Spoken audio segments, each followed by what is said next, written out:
నమస్తే రమ్మగారు. నమస్తే జయ. ఏదైనా మంచి స్టోరీ చెప్పండి రమ్మగారు. సాధారణంగా మనం చదువుకున్న వాళ్ళు, జ్ఞానం కలిగి ఉన్న వాళ్ళ ప్రత్యేకతే వేరుగా చెప్పుకుంటాం. Knowledgeable people. నాలెడ్జ్ ఎక్కడి నుంచి వచ్చేస్తుంది? సహజంగానే కొంచెం ఐక్యూ ఉన్నవాళ్ళు ఉంటారు. చురుగ్గా, తెలివిగా, అవును.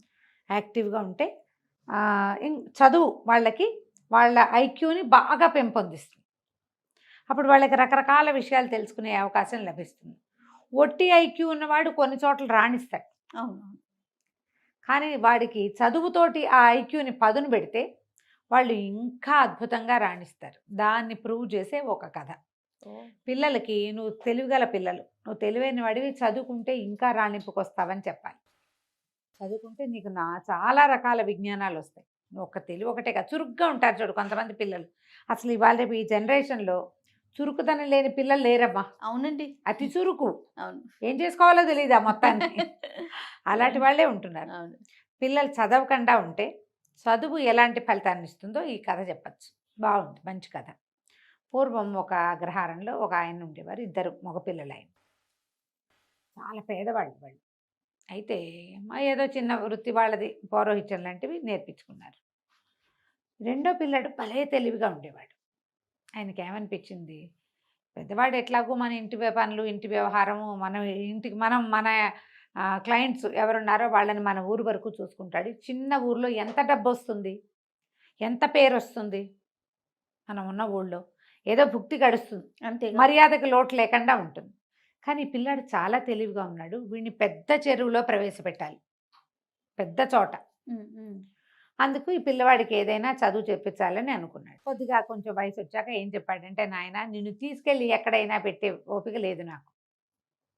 నోట్లో 4 ముక్కలు వచ్చు, దారిన పోతూ నలుగురికి 4 మంచి మాటలు చెప్తూ గురువుని వెతుక్కో, చదువుకో నువ్వు అని చెప్పాడు. ఆ కాలం ఏంటంటే ఈ పిల్లల్ని రోడ్డు మీద పంపిస్తే ఎటాగండి అని అనే కాలం కాదు. అదేలే. బ్రాహ్మణులకి భోజనం పెట్టేవాళ్ళు, అవకాశాలు లభించేవి. కొంచెం బ్రాహ్మణ గుర్రాలు వెళ్తే అయ్యగారు వంట చేసుకోండి అని సామాన్లు ఇచ్చేసేవాళ్ళు. వంట చేసి తిని ఓ 2 పూట్ల ఆ ఊళ్ళో ఆగి మళ్ళీ వెళ్ళిపోవచ్చు. అప్పుడు అసలు ఫెసిలిటీస్ కావాలన్న గోలే లేదు జయ. అవునండి. పంచలో ఒక చిన్న పంచ వరండా ఉంటే వరండాలో కాస్త పొయ్యి పెట్టుకుని, ఒక గిన్నె మట్టి కుండ ఉంటే కుండతో అన్నం వండేసుకుని, కాస్త ఒక కూర చేసుకుని, కూర అన్నం వాళ్ళు మజ్జిగ ఇస్తే మజ్జిగ పోసు తింటే ఆ రోజుకి వెళ్ళిపోయింది. రాత్రికి పాలు పళ్ళు కూడా చాలు, అంత అన్నం తినేసేవారు. పంచలో ఒక చాప పడుచుకుని పడుకుంటే పడుకుంటాము. మనకు మళ్ళీ దుప్పట్లు కావాలి, రగులు కావాలి, గోలు కావాలి, ఏమీ లేవు. ఏసీలు, ఫ్యాన్లు అసలు లేవు. పిల్లోలు కూడా క్యారీ చేస్తారు తెలుసా రమ్మగారు, అదే పిల్లో మీద నిద్ర పట్టిద్దని. నా పిల్లోనే కావాలి, నా బొంతే కావాలి, మా రగ్గే కావాలి, ఉన్నాయి ఇప్పుడు. అప్పుడు జీవితాలు అట్లా ఉండేవి కాదు. ఒక విద్యార్థి 15-16 సంవత్సరాల వాడు రోడ్డు మీదకి పోయాడు ఇట్లా కట్టుబట్టలతోటి చదువుకోవటానికి. చదువుని వెతుక్కుంటూ వెళ్ళాడు. వెళ్ళగా వెళ్ళగా వెళ్ళగా ఒక అగ్రహారానికి చేరాడు. కాకపోతే ముందు రోజు ఎక్కడ ఆహారం లభించలే. అటగే ఎక్కడో మంచినీళ్ళు చెరువులో నీళ్ళు తాగి నడుచుకుంటూ వచ్చాడు. ఈ అగ్రహారంలోకి వచ్చేసరికల్లా ఆ పూట మంచి ఎండగా ఉంది. పిల్లాడు ఎంత 16-17 ఏళ్ల వాడు. కొంచెం త్రాణొచ్చేసింది వాడికి. దాహం వేసి సొమ్మసిల్లి పడిపోయాడు. పడిపోయేసరికల్లా ఏ ఇంటి వాకిట్లో అతను పడిపోయాడో ఆ ఇంట్లో ఉన్న ఆయన గురువుగారు లోపల నుంచి బయటకు వచ్చారు. ఎవరో ఒక గురువు, ఆ ఇల్లు ఆయనది. ఆయన బయటకు వచ్చి, అయ్యో ఎవరో పిల్లాడు పడిపోయాడు, మన వాళ్ళ పిల్లాడు అలానే ఉన్నాడని లేవదీసి, వీడి చెవులకు చిన్న కుట్లున్నాయి, మళ్ళీ యజ్ఞోపవీతం ఉంది, పంచధావతి బట్టలు చూస్తే కూడా తెలిసేది కదా ఆ కాలం. తీసుకొచ్చి లోపల కూర్చోబెట్టి కాసిన మంచినీళ్ళు ఇచ్చి మజ్జిగిచ్చి అన్నం పెట్టారు. పెట్టి ఏ ఊరబ్బాయి, ఏం గోత్రం ఏమిటి, మీరు ఏ ఊరు అని కనుక్కున్నారు. అన్ని వివరాలు చెప్పాక గురువు కోసం వెతుకుంటూ బయలుదేరానండి. 3-4 అగ్రహారాలు చూశాను. అందరూ మీ పేరే చెప్పారు. మిమ్మల్నే వెతుకుంటూ వచ్చాను. ఇక్కడికి వచ్చేసరికల్లా మీ ఇల్లు గుర్తు తెలియలా, ఈ లోపల నాకు నిద్రాన్ని వచ్చేసింది అన్నాడు. అంటే ఆయన సంతోషించి, అబ్బాయి ఇక్కడే ఉండు, నేను చదివిస్తా నిన్నని చెప్పి అట్టె పెట్టుకున్నారు. ఆ కాలం అలాంటిది. ఆ పిల్లాడు గురువుగారు శుశ్రూష చేస్తూ, గురువమ్మగారికి ఏవో ఆ పనులు ఈ పనులు చేసి పెడుతూ, వాళ్ళ ఇంట్లోనే అన్నం తింటూ 4-5 సంవత్సరాల పాటు చక్కగా చదువుకున్నాడు శాస్త్రజ్ఞానం అంతా. ఆయన ఏమన్నాడు, నువ్వు అన్ని విద్యలు నేర్చుకోవాలి, ఒక కోయరాజు దగ్గరికి పంపిస్తా, వాడు నీకు కొత్త విద్యలు నేర్పిస్తాడు అంటే సరేనన్నాడు. కోయరాజు దగ్గర అక్కడ తిండు ఇతను, పళ్ళు తేనె తీసుకుంటాడు వాళ్ళ దగ్గర నుంచి, అన్నం వండుకుని తినాలి. ఓకే. ఎలాగో గురువుగారి ఇంట్లో అలవాటే, వాళ్ళ ఇంట్లో కూడా వాడికి అలవాటే పాపం. అబ్బాయికి ఏం పేరు, జయదేవుడు అబ్బాయి పేరు. అక్కడి నుంచి ఆ కోయరాజు దగ్గరికి వెళ్తే కోయరాజు బాణాలు వేయటం కత్తులు తిప్పటంతో పాటుగా దొంగతనం చేయటం చోర విద్య దాంట్లో మెలకువలు కూడా నేర్పించాడు. అతని దగ్గర ఉన్న విద్యలు నేర్పమన్నారు. నేర్చుకున్నాడు. నేర్చుకున్నాక సరే స్వగ్రామానికి బయలుదేరాడు.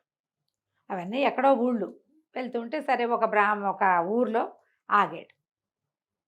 ఆగి ఒక బ్రాహ్మణ గృహస్థింట్లో మంచినీళ్ళు భోజనం కోసం అడగడానికి పోయాడు. పోయేసరికల్లా ఆవిడ ఏమన్నా మంచినీళ్ళు మజ్జిగ ఇచ్చి ఎక్కడి నుంచి నాయనా ఏ ఊరు ఏమిటి అంటే చిన్నప్పుడే బయటకు వచ్చానండి, అక్కడ చదువుకున్నాను హరిశర్మ గారి దగ్గర, తర్వాత ఏమో ఇట్లా కోయరాజు దగ్గర రకరకాల విద్యలు నేర్చుకున్నాను, ఇక నేను రాజోద్యోగం చేయగలిగే సత్తా వచ్చింది, ఎక్కడైనా ఉద్యోగం దొరికితే చూసుకుంటా, ముందు మా వాళ్ళని చూద్దామని బయలుదేరానంటే ఏమిటో నీ విద్యలన్నీ వింటుంటే వింతగా ఉంది, ఇప్పుడు మా ఇంటికి ఎవరు వచ్చారో చెప్పు, చాలా చదువుకున్నావు కదా ఊహించు, మా ఇంట్లో ఏం జరిగింది, మా ఇంటికి ఇంతకుముందు ఎవరో వచ్చారు, ఎవరు వచ్చారో నువ్వు ఊహించి చెప్పగలవా,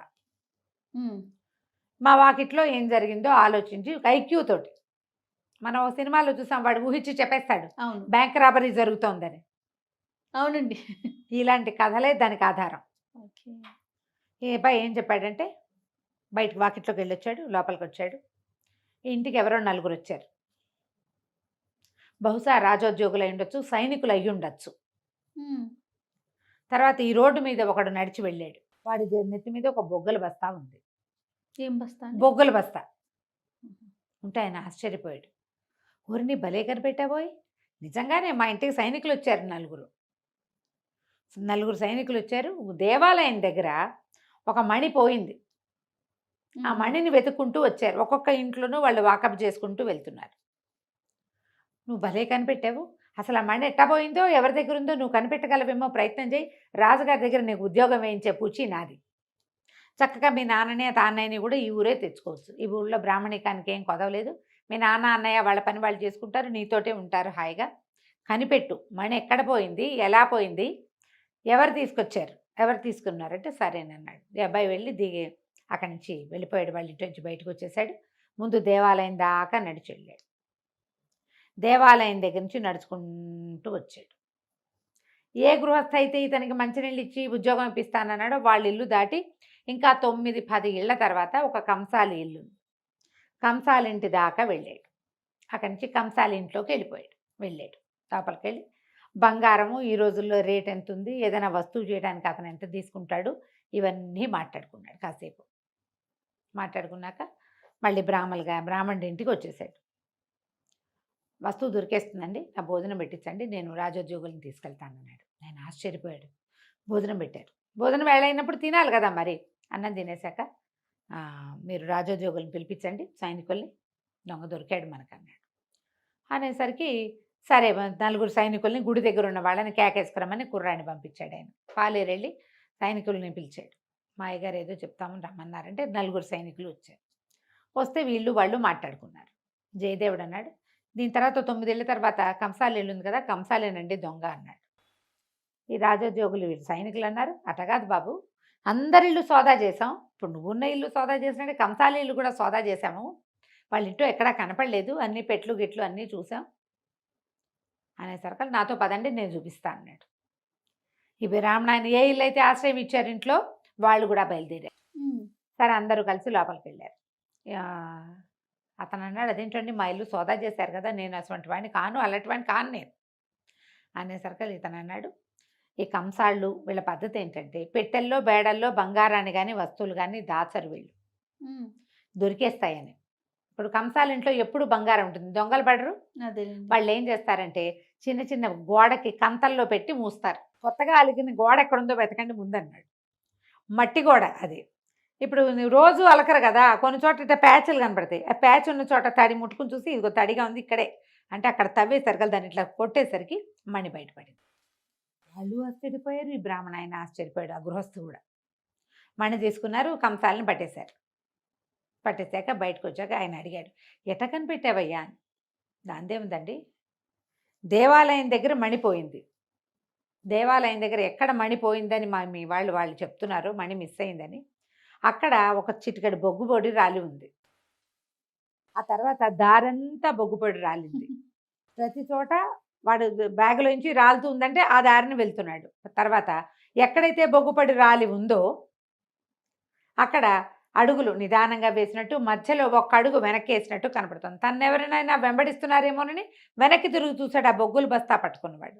నేను కంసాల వాళ్ళ ఇంట్లోకి వెళ్ళినప్పుడు వాళ్ళ వాకిట్లోకి, ఇప్పుడు రోడ్డు మీద కాకుండా వాళ్ళ వాకిట్లో కూడా బొగ్గుపడి వెళ్ళింది. వాళ్ళ ఇల్లంతా పరిశీలిస్తే ఒక మూల బొగ్గుల బస్తా కనపడింది. ఖచ్చితంగా అతను తెచ్చి ఉండాలి. అతను ఏం చేశాడు, మణి ఎక్కడ దొరికింది. దొరకగానే మణి చేత్తో పుచ్చుకొచ్చినా జేబులో వేసుకొచ్చినా అంతది తెలిసిపోతుంది. అందుకని ఏం చేశాడు, ఒక బొగ్గుల బస్తా కొనుక్కొచ్చుకొని అక్కడ పెట్టి బొగ్గుల బస్తాలో దాన్ని వేసేసాడు. బొగ్గుల బస్తా మోసుకుంటూ వచ్చాడు. వచ్చిన తర్వాత అడుగడుక్కి ప్రతి 10 అడుగులకి ఓసారి వెనక్కి తిరిగి చూసుకుంటున్నాడు. వెనక్కి తిరిగి చూడాలంటే ఇటా తిరగలేదు, నెత్తి మీద బస్తా ఉంది కదా, ఒక అడుగు వెనక్కి వేస్తే కదా వెనక్కి తిరగాలట్టు. అవును, మనిషి పూర్తిగా సగపడైనా తిరిగితే గానీ కనపడదు అవతల భాగం. అంతేగా. బస్తా ఉన్నవాడు ఎట్టా మరగమల ఇటా చూస్తాడు, చూడలేకపోతాడు కదా. అందుకని 11 అడుగులు ముందుకి, ఒక అడుగు వెనక్కి కనపడుతున్నాయి. అవి కొంచెం అడుగులు మాసిపోయినాయి, అంటే చాలా సేపు అయిందనమాట. మరి మా ఇంటికి సైనికులు వచ్చారని ఎట్టా కనిపెట్టావయ్యా అంటే, దాందే ఉందండి, సైనికులు కవాతు చేస్తున్నట్టు నడుస్తారు, మనకు మళ్ళీ ఎట్ట పడితే ఎట్టా ర్యాండమ్గా నడవరు. అడుక్కి గ్యాప్ కూడా కరెక్ట్గా ఉంటుంది, వాళ్ళకి అలవాటు. 4 రోళ్ళు 8 జతలు, అది కూడా సేమ్ గ్యాపులతోటి. కాబట్టి ఖచ్చితంగా వాళ్ళు సైనికులు అయి ఉంటారని ఊహించాను.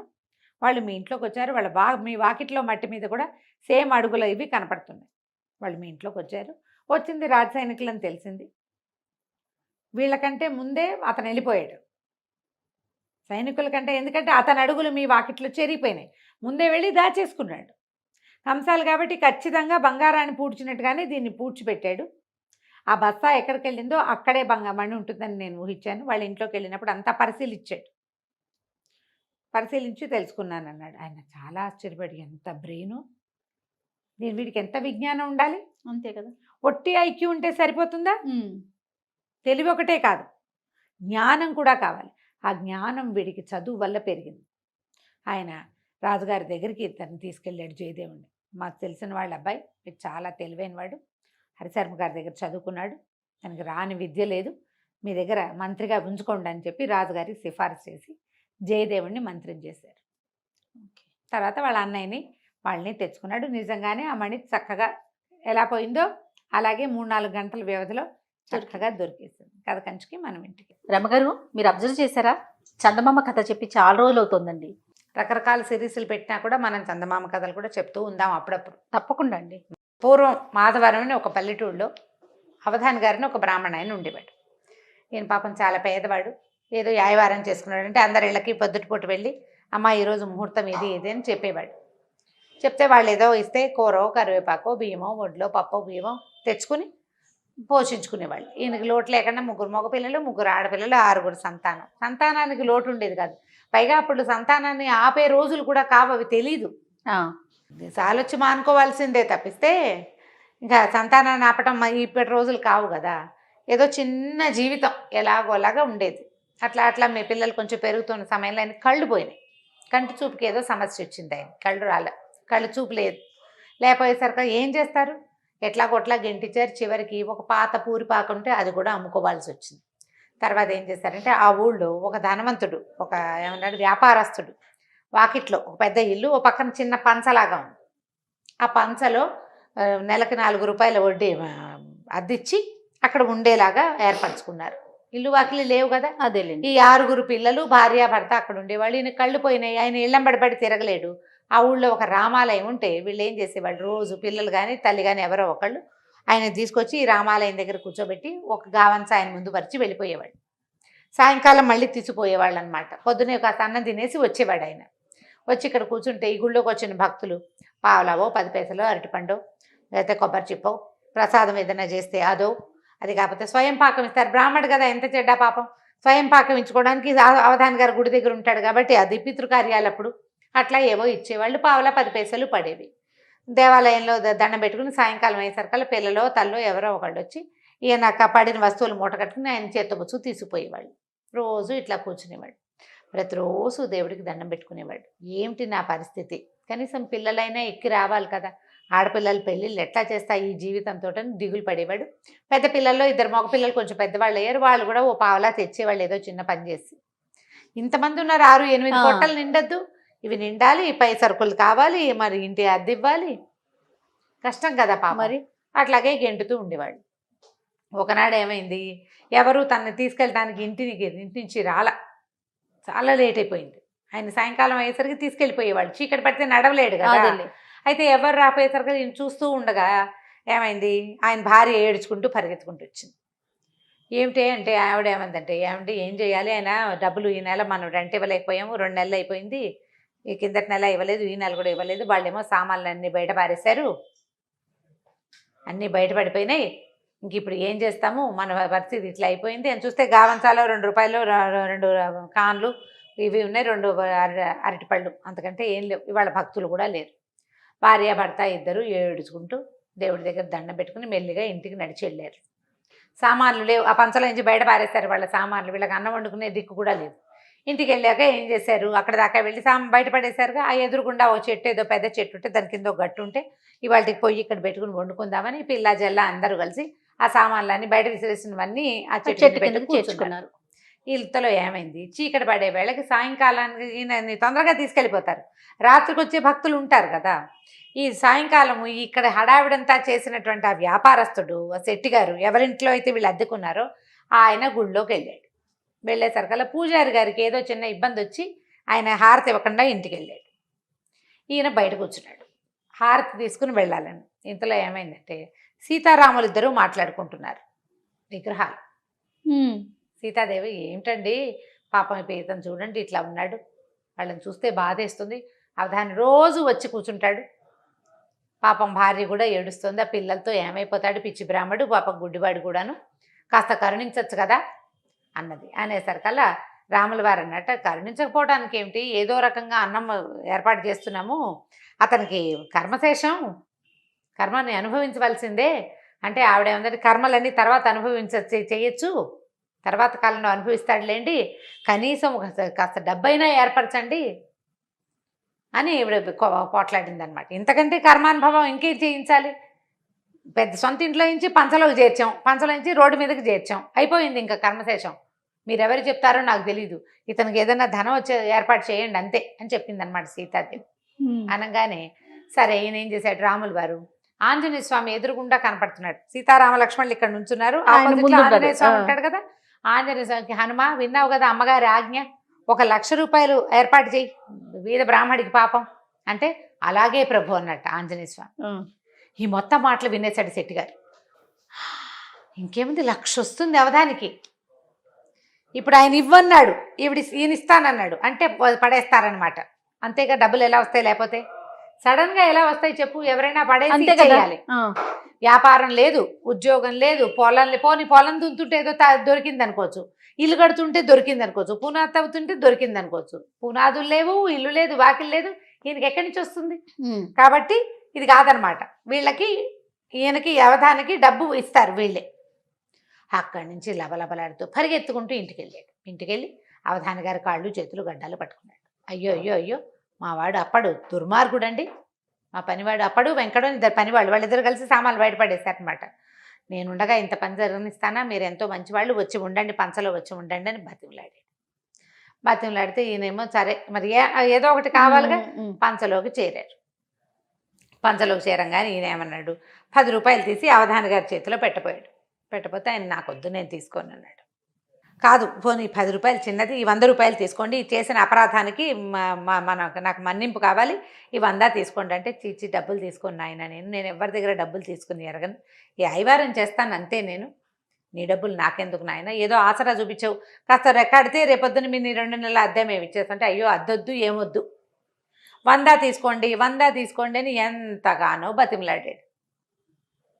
బతిమలాడేసరికల్లా ఒప్పుకోవాలి ఆయన. ఒప్పుకోకపోతే అది కాదండి, ఓ పని చేద్దాం, మీరు రేపు మీ పల్లెల్లో మీ గావంసా మీద ఏది పెడితే అది నాకు ఇద్దరు కానీ 100 తీసుకోండి అన్నాడు. ఆయన ఒప్పుకోలేదు. నా గావంసాలో పడ్డది నాది, భగవంతుడు నన్ను కరుణించి ఇచ్చింది, రామార్పణం అనుకుంటాను నేను, అది కూడా రామార్పణమే, రాముడే ఇచ్చాడు, అది రామార్పణమే, నీకు ఇవ్వటం ఏమిటి నాయన అన్నాడు.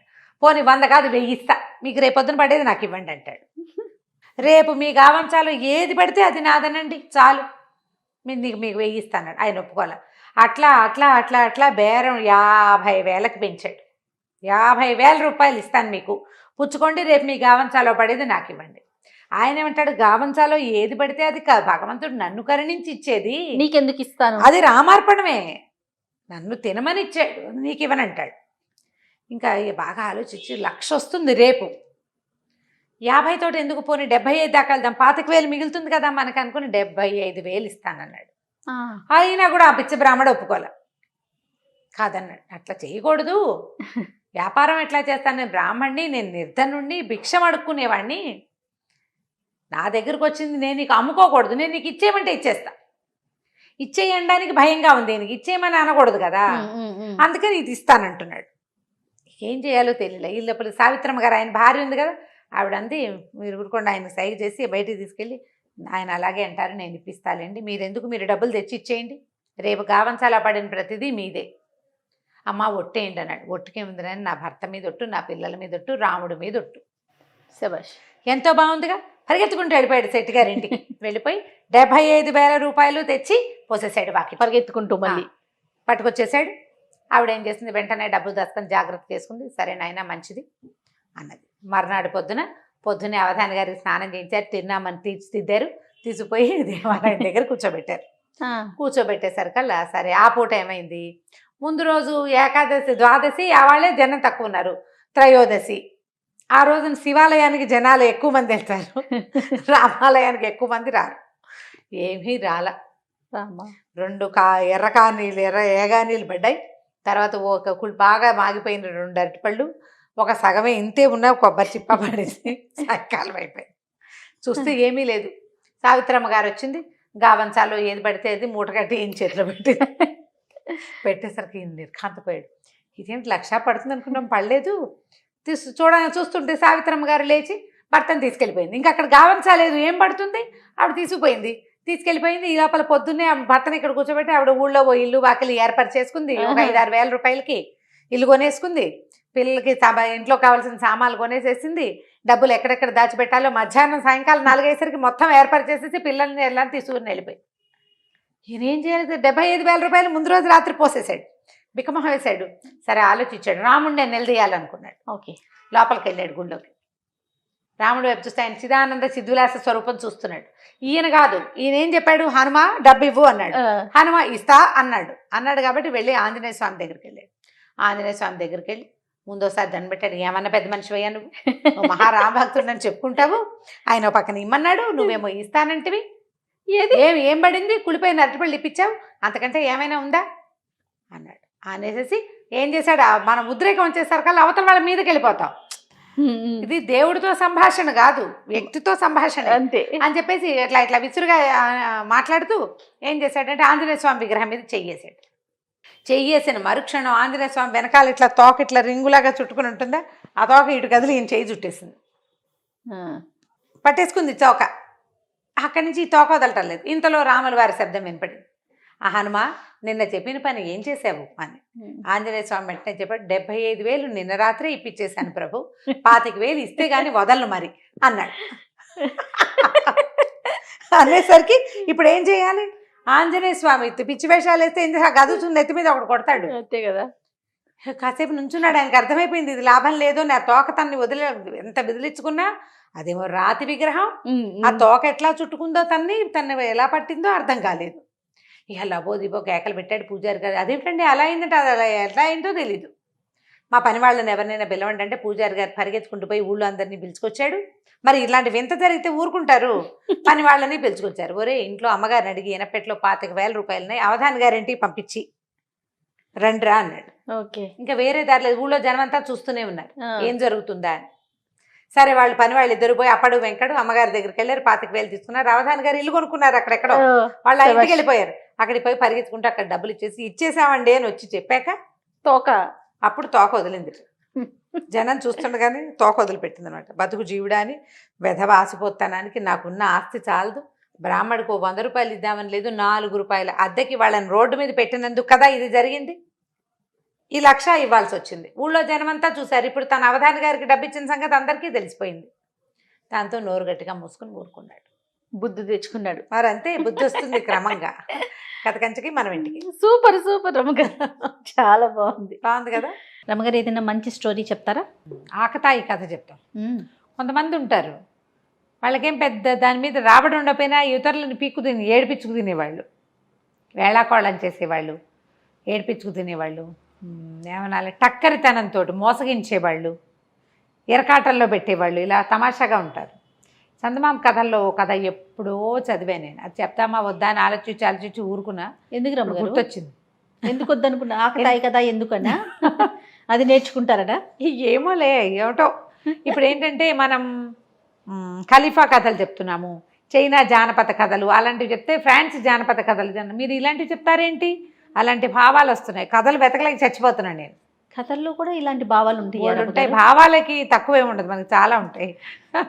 కథ కాదా ఇంపార్టెంట్? కథ ఒకటే ఎందుకు అవుతుంది జయ? అట్లా అంటే పలానా స్టోరీలే చెప్పాలని అలా గిరిగీసుకుని కూర్చుంటే ఇన్ని స్టోరీలు ఎలా చెప్పగలుగుతామండి? కొన్ని వేల స్టోరీస్ కదా. అవన్నీ ప్రశ్నలు మీరు వేయకూడదు, మేము ఇలాగే అంటాం. అంతేనా? మేమంతే.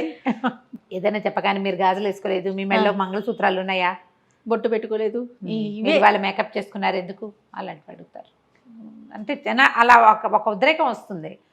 మరి అలాంటప్పుడు మీరు ఇలాంటి పిచ్చి పిచ్చి వేరే కథలు చెప్పవకండి. అలాంటివి కూడా వచ్చినా సరే ఇంకా కథలు లేవు, నాకు దొరికింది కదా చెప్తా అంతే. కాదు రమగారు, మనం తాగే నీరు కానీ పీల్చే గారి కానీ మనది అని రాస్తుంటుందా అండి? అలా ఉండదు, కానీ ఇట్లాగే ఆలోచించలేకపోతే ఎట్లా రమగారు? ఫార్వర్డ్గా ఆలోచించొద్దా కదా? మంచి విషయమా పోని, అది అది వినటం వల్ల మనకు సంతోషం వచ్చిందా, దానివల్ల మోరల్ తీసుకోండి, తీసుకోకపోనివ్వండి. మోరల్స్ పక్కన పెట్టు, కాలక్షేపం ఒక మంచి విషయం కదా. దాంట్లో కూడా ఇలా రూల్స్ అండ్ రెగ్యులేషన్స్ పెట్టుకుంటే చేసే వాళ్ళకి చెప్పే వాళ్ళకి చాలా ఇబ్బంది ఉంటుందండి. కష్టమే కొంచెం. అప్పుడప్పుడు కాస్త నేను దీన్ని ఫేస్ చేస్తున్నాను. నాకు పర్సనల్ మెసేజెస్ వచ్చేస్తుంటాయి, మీరు ఇలాంటివి చెప్పకండి, ఫలానా స్టోరీసే చెప్పాలి. సరే, టిల్ అనేవాడు ఒకటి పేరు. ఇదేంటంటే మన దగ్గర ఒక కెమెరామెన్ ఉన్నాడండి, టిల్లు. మన డీజే టిల్లు ఉన్నాడు కదా, అలాగా. ఈ టిల్ ఏంటంటే జర్మనీ కథ. ఇది ఒక పేద సామాన్య కుటుంబంలో పుట్టాడు. చిన్నప్పటి నుంచి చిలిపివాడు, ఏదో ఒక కొంటె పని చేసేవాడు, అల్లరి చేసేవాడు. ఎవరి పైనుంచి దూకుతారో వాళ్ళకి అదేదో దొరుకుతుందని పిల్లల మధ్య పందాలు పెట్టి వాడు మాత్రం దూకేవాడు కాదు, అందరు దూకేవాళ్ళు. చిన్నప్పుడు ఒకటి చెప్తుండేవాళ్ళు, ముక్కు కొక్కితే ఆంజనేయ స్వామి కనిపిస్తాడు. అందరి పిల్లలందరికీ ముక్కు మీద పుళ్ళే 108 సార్లు కోకాలి. తర్వాత ఏమవుతుంది, ముక్కు మీద ఇక్కడ దూలం మీద పల్చగా ఉంటుంది కదా స్కిన్, అందరి పిల్లలకి ముక్కు మీద పుళ్ళు ఉండేవి. అసలు ఎవడు చెప్పాడో వాడు చచ్చినా గోక్కునేవాడు కాదు. వీడు కూడా అలాంటి వాడు అన్నమాట. అయితే ఇదేంటంటే పాపం తండ్రి చనిపోయాడు. వాళ్ళమ్మ ఇంట్లో ఉన్నవి మన్నవి అవి ఇవి పెట్టి ఎటాగొట్టా సంసారం నడిపింది. ఓ రోజు కూర్చుని ఏడుస్తూ కూర్చుంది. ఎందుకు పనికిరావురా, ఏం పని చేయవు, నీకు ఆటకాయతనము ఆటకాయతనము అల్లరి కొంటెతనము తప్ప, సోమరిపోతువు నువ్వు. 10 రూపాయలు తేలేవు, 10 రోజులు అన్నం గడపలేవు, మీ నాన్న సంపాదించి పెట్టిన తినేసాం, ఆయన కొనిపెట్టినవి మింగేసాం, అన్నీ అయిపోయినాయి, నువ్వు నేను మిగిలాం, ఈ పూరు గుడిసె ఒకటి ఉంది మనకి అనేసరికల్లా అమ్మాట ఏడబోకే, నీకేం కావాలి, డబ్బులే కదా, తిండి అంతేగా, నేను చూస్తాలే అన్నాడు. వీళ్ళు ఊరిలో ఒక ఊరికి చివరగా ఉన్నారు. ఆ ఊర్లో రెండో చివరి వైపుకి ఉన్నటువంటి ఒక బజార్లలో పెద్ద పెద్ద రొట్టెల దుకాణాలు అవి ఉన్నాయి. వీడు మంచి పైలా పచ్చీస్గా కొట్లోకి వెళ్ళాడు. సాధారణంగా బిక్కుబిక్కుమంటూ బిక్కమొహాలు పెట్టుకుని ఉన్న వాళ్ళని చూస్తే జనాలు పసిగడతారు. కాన్ఫిడెంట్గా ఉండేవాడిని చూసి జబర్దస్త్గా లోపలికి వచ్చినవాడు, చేతులు ఆడిచ్చేసేవాడు, చకచకా తలకాయ అటు ఇటు తిప్పేవాడుని నమ్ముతారు. అవును, కాన్ఫిడెన్స్ కావాలి జనాలకి. వాడి దగ్గర డబ్బులు ఉన్నాయో లేదో కాదు ముందు కావాల్సింది. బిక్కమొహం వేసుకుని భయంగా చూస్తున్నాడు, అసలు నీ దగ్గర డబ్బులు ఉన్నాయా అని అడుగుతారు. ఈ జబర్దస్త్గా వచ్చేవాడిని ఎవడు ఏమడగాడు. లోపలికి వెళ్ళి మా అయ్యగారు ఇది రెండో చివర బస చేశారు, కమ్మటి తీయటి చక్కటి రొట్టెలు కావాలి, చాలామంది ఉన్నాం అని చెప్పి బంగారు కాసుకి సరిపడా రొట్టెలు ఇచ్చి పంపించు నాతో మనిషి, నేను అవన్నీ మోసుకెళ్ళలేనన్నాడు. పెద్ద తట్ట నిండా వస్తాయి, మనిషిని ఇచ్చి పంపించు, కాసు వాడికి ఇచ్చి పంపిస్తా. బాగుందిగా. షాపు వాళ్ళకి అలా అలవాటే, మొత్తం సరుకు మోసుకెళ్తే షాప్ అబ్బాయి డబ్బులు పుచ్చుకొచ్చేస్తాడు. సరే, ఆ కుర్రాడు షాపులో ఒక అతను ఉన్నాడు, మరీ కుర్రాడు ఏం కాదు, పెద్దవాడు, బుట్ట తట్ట నెట్ మీద పెట్టుకుని నడుస్తుంటే ఈ టిల్ అన్నాడు, సరిగ్గా పట్టుకో, ఒరిగిపోతుంది, పడిపోతాయేమో రొట్టెలు, అసలే మా అయ్యగారు ఒప్పుకోరు కింద పడితే రొట్టెలు అన్నాడు. అతను వాడు బాగానే నడుస్తున్నాడు, ఒరిగానా అని ఇలా చూసుకున్నాడు. చూడంగానే ఒక రొట్టె జర్రుమని జారి కింద పడిపోయి. రొట్టె అంటే అవేమిటి బన్నులు, ఓకే. బన్స్ అంతంత ఉంటాయి, ఇట్లా కొంచెం దెబ్బరొట్టెలు లాంటివి. పడిపోయి పడంగానే గట్టిగా అరిచాడు ఈ టిల్లు. అయ్యో అయ్యో ఇంకేముంది, కింద పడేసేసావు, ఓ పని చెయ్యి, నేను ఇక్కడ నుంచుట, ఈ రొట్టె పుచ్చుకుని షాప్కి వెళ్ళిపో, అది అక్కడ పెట్టి మీరు ఎవరన్నా తిందురు కానీ, కింద పడిన రొట్టె మా అయ్యగారు తినరు, ఆయన గొప్పతనాన్ని చాలా తక్కువ, ఇంకో రొట్టె పుచ్చుకురా, నేను ఇక్కడే నుంచుంటా అన్నాడు. ఇంత బరువున్న తట్ట వాడేం చేసుకుంటాడని వీడు నాదే తప్పు అనుకున్నాడు. ఆ బుట్టలు మోసే అతను గబగబా నడుచుకుంటూ పోయాడు. అతను అటు తిరగంగానే ఈ బుట్టను నెత్తి మీద పెట్టుకుని పరిగెత్తేసాడు. వాళ్ళ అమ్మకి తీసుకెళ్ళి చూపించాడు. అమ్మ చూసావా, తియ్యటి రొట్టెలే, వెన్నబూసినవి, పంచదార జల్లేరు, ఎన్ని రోజులో వస్తాయి, హాయిగా తిందాం, మనకు కావాల్సిన రొట్టెలే కదా. ఆ ప్రాంతంలో రొట్టెలే తినేవాళ్ళు. ఏదో కాస్త అవి ఇవి బియ్యంతో పల్చగా జావ లాంటిది కాచుకునేవాళ్ళు. ఆ మాత్రం బియ్యం ఉన్నాయి, రొట్టెలు కావాలి ప్రధానంగా. 10 రోజులు గడిచినాయి. గడిస్తే వాళ్ళ అమ్మ 10 రోజులు అవ్వగానే, ఒరే నువ్వు తెచ్చిన బుట్టెడు ఎన్నాళ్ళు వస్తాయిరా, రొట్టెలు కాస్త అయ్యిపోయినాయి, మళ్ళీ మొదలెట్టేమో మళ్ళీ మొదటికి వచ్చాం మనం అని తిట్టిపోతుంది. అంతే కదా, ఎవరి దగ్గరైనా పని చేస్తాలేవే అన్నాడు. అయితే ఏమైంది, ఒక రొట్టెల కర్మాగారంలో చేరాడు. అది రొట్టెలు చేసే బేకరీ. అయితే ఆయన సాయంకాలం అయ్యేసరికి వీడికో 4 రొట్టెలు చేతిలో పెట్టేవాడు. డబ్బులు ఇవ్వాలి, ఇంకా డబ్బులు ఇవ్వాల, ఏ రోజుకి ఆ రోజు కూలీ ఉంటుంది. అయితే 2 రోజులు పనిచేశాడు. 3వ రోజున ఆయన్ని ఎవరో పిలిచారు. ఒరే నాయనా, నేను వచ్చేది, నేను వెళ్ళొస్తాను, ఈ లోపల నువ్వు కాలుస్తావా అన్నాడు. ఏం కాల్చమంటారు అన్నాడు. ఏం కాలుస్తావురా, గుడ్లగూబలు కోతులును వాటిని కాలుస్తావా, రొట్టెలు కాల్చు, పింజారి వెదవా, బుద్ధి లేదు నీకు అని కేకలేసి వెళ్ళిపోయాడు. వీడేం చేశాడు, ఆ మొత్తం మైదా పిండి అంతా చక్కగా నున్నగా చేసి, రొట్టెలు గుండ్రంగా చేయాలి కదా, ఒకటేమో గుడ్లగూబ ఆకారంలో, ఒకటేమో కోతాకారంలో చొప్పున ఇన్ని గుడ్లగూబలు ఇన్ని కోతులు చేసి అక్కడ పెట్టాడు. చేసి అవన్నీ కాల్చేసాడు. ఆ యజమాని వచ్చాడు. వచ్చి చూసేసరికి ఏముంది, గుడ్లగూబ ఆకారంలో కొన్ని రొట్టెలు, కోతాకారంలో కొన్ని రొట్టెలు. హాత్ తేరి అని ఆయన అరిచర్చి పోటాడండి. మీరే కదండి చెప్పారు కోతులు గుడ్లగూబలు కాల్చమన్నారు, ఎవరికైనా ఆర్డర్ ఉందేమో నేను కాల్చాను అన్నాడు. అనగానే ఆయన తెగదిట్టిపోసి, పిండి డబ్బులు పెట్టు, అక్కడ పెట్టు, నువ్వు నీ రొట్టెలు నువ్వే పట్టుపో, ఏం చేసుకుంటే అది చేసుకో వెదవా అని తెగదిట్టాడు. తిట్టేసరికల్లా వీడేం చేశాడు, వాడి దగ్గర ఏదో కొద్దిగా చిల్లర పైసలు, మీరు నాకు 2 రోజులు కూలీ ఇవ్వాలిగా, ఆ కూలీ డబ్బులు మినహాయించేసుకోండి ఈ పిండికి, ఇంకేదో ఒక పావలాన 10 పైసలు ఉంది, పావలా కూడా ఉంచుకోండి అని ఆ 2 బుట్టల్లో ఇన్ని గుడ్లగూబ రొట్టెలు ఒక దాంట్లో, కోతి రొట్టెలు ఒక దాంట్లో పుచ్చుకుని పోయాడు. వాటి మీద పంచదార జల్లించుకుని వెళ్ళి ఏం చేశాడంటే, బిస్కెట్లు లాంటివి అనమాట, అవి అంతంతవి చేస్తారు, నాన్స్ అవి ఉంటాయి కదా, నాన్ రొట్టి అంటారు వాటిని. అక్కడి నుంచి వెళ్ళి ఒక చర్చి దగ్గర బయటకు వచ్చినాడు. కోతులు కావాలా, గుడ్లగూబలు కావాలా, కోతులు కావాలా, గుడ్లగూబలు కావాలా అని అరుస్తూ. పిల్లలు సరదా పడతారు ఆ బొమ్మలు చూసి. కొంతమంది కొనుక్కున్నారు. ఇంచుమించుగా ఖర్చు అయిపోయినాయి. డబ్బులు చేతిలో పుచ్చుకుని ఇంటికి వెళ్ళిపోయాడు. జనం అంతా తెగ నవ్వారు. ఎట్లా చేసావురా, ఏం చేసావురా అని అడిగితే, ఒక గదిలో ఒక కొట్లో చేరానండి, ఆయన కోతులు కలుస్తావు గుడ్లగూబలు కలుస్తావు అన్నాడు, 2 కాల్చి చూపించాను అన్నాడు. ఏదైనా రొట్టె పిండే కదా, అంతేగా. అంటే కోతుల్ని గుడ్లగూబలు ఇనాస్పీషియస్గా ఫీల్ అవుతారు, అపవిత్రమైన వాటి. పిల్లలకి సరదాగా ఉంటుంది, బొమ్మలు కొనుక్కుంటారు కదా, అట్లా శుభ్రంగా తినేశారు. ఇలాంటి పనులు ఎన్ని చేసేవాడో అటిల్లు. సరే, క్రమంగా కొంచెం పెద్దవాడయ్యాడు. జనాలు గుర్తుపట్టారు వీడిని, వీడు కొంటేవాడు, ఇలాగే ఏదో చేస్తాడు, ఎప్పటికప్పుడు ఇంతే పని చేస్తాడని. ఈ టిల్లుకి ఏ పని చేతకపోయినా ఇలాగే జనాల్ని మోసం చేసి ఎట్లాగొట్లా ఓ గుర్రం కొనుక్కున్నాడు. ఆ గుర్రం మీద తిరుగుతూ ఇట్లాగే జనాల్ని ఏడిపించుకు తింటుండేవాడు. ఓసారి ఆ గుర్రం వేసుకుని తిరుగుతుంటే ఒక పాల కేంద్రం లాంటిది ఒకటి కనపడింది. అక్కడ చాలామంది ఆడవాళ్ళు పాలు పోస్తున్నారు. పోస్తుంటే వీడేం చేశాడు, ఒక గంగాళం కొనుక్కొచ్చాడు. కొనుక్కొచ్చి అక్కడ పెట్టి, ఈ గంగాళం నిండేదాకా పాలు పోయండి, మీకు డబల్ ఇస్తానన్నాడు. వచ్చిన ప్రతి వాళ్ళు గంగాళం నిండా పాలు పోసేశారు. పాలు పోసేసాక ఇతను అన్నాడు, వచ్చే వారం వచ్చి డబ్బులు తీసుకెళ్ళండి అనేసరికి వాళ్ళంతా పోట్టాడారు. డబ్బులు కావాలి, డబ్బులు కావాలి. అయితే మీ పాలు మీరు పట్టుకోండి. ఎవరి పాలు వాళ్ళు పట్టుకుపోవాలంటే లైన్గా ట్యాప్ కింద నిలబడ్డట్టు ఎందుకు నిలబడతారు, జనాలు తొక్కిసలటై సగం పాలు కిందే పోయినాయి. అయ్యో, అక్కడంతా జనాలు చుట్టూతా చేరి సరదా చూస్తున్న వాళ్ళంతా చూస్తూ ఉండగానే ఇటిల్లు కాస్త వెళ్ళిపోయాడు.